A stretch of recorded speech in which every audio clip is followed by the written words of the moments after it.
नाज़रीन सजावल में ख़बर ॾींदा हलूं। एहसास कफ़ालत सेंटर सजावल ते एजेंटन ऐं दलालनि पारां नाजाइज़ कटौतीअ जूं ख़बरूं मीडिया ते नशर थियण खां पोइ ज़िले इंतिज़ामिया सजावल हरकत में अची वई। असिस्टेंट डिप्टी कमिश्नर सजावल मोहम्मद अली ख्वाजा पारां सेंटर ते ओचितो छापो।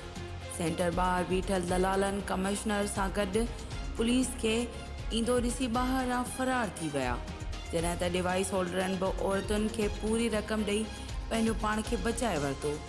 एसी सजावल मोहम्मद अली ख्वाजा चयो त असां हाणे सेंटर ते रोज़ जी बुनियाद ते ओचिता छापा हणंदासीं। नाजाइज़ कटौती कंदड़नि खिलाफ़ कानूनी कार्रवाई कई वेंदी।